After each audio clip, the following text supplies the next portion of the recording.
Hare Krishna. One quality that is very, very important for a spiritualist is the quality of patience. Rupa Goswami mentions in his book, Utsaha Nishchayat Dhairyat. One has to be very enthusiastic, one has to be very determined, simultaneously, one has to be very, very patient. God's mercy will definitely come, that is his promise. But God's mercy will come according to his timetable. We don't know what his timetable is. Therefore, we have to be very, very patient in spiritual life. And the scriptures are filled with stories of great souls who exhibited this quality of patience and thereby attracted the grace of the Lord. In the pages of the Ramayana, you have the example of Shabari Mata.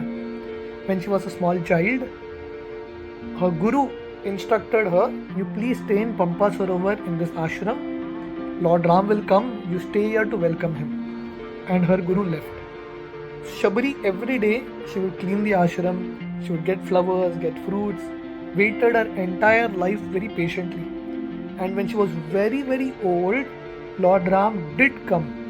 And Lord Ram was so happy to eat the fruits of Shabari Mata. And Lord Ram gave her the spiritual world.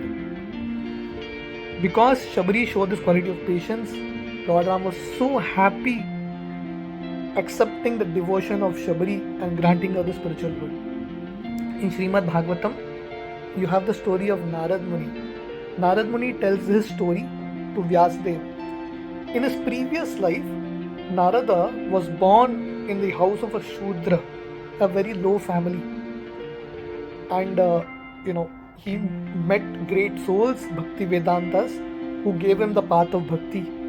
So after his mother died, when he was just 5 years old, Narad goes in the northern direction. He sits below a tree, sits to meditate, and he actually sees the Lord. And the Lord disappears, the vision disappears.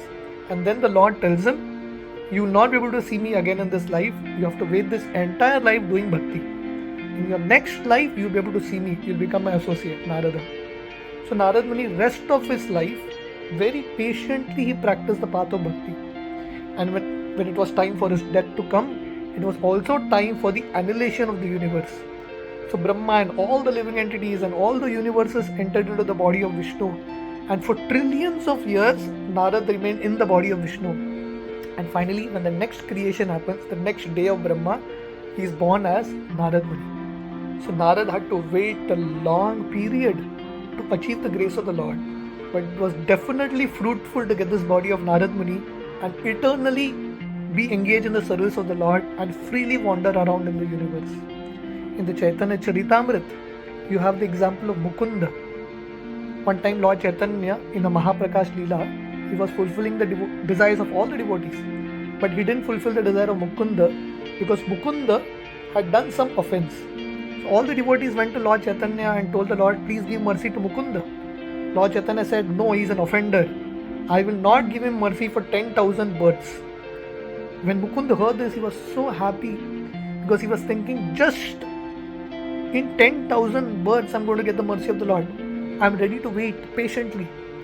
And when the Lord saw that Mukunda is so patient to achieve his grace, he is ready to wait, Lord Chaitanya immediately called him and gave him mercy. So we saw 3 examples from 3 scriptures.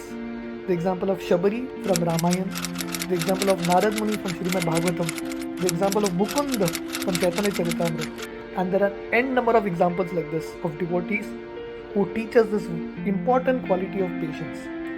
So if you are patient in the path of spirituality, in the path of bhakti, and patiently with a lot of faith we continue this process, definitely it is Lord Krishna's promise that his mercy will come in our lives. Hare Krishna.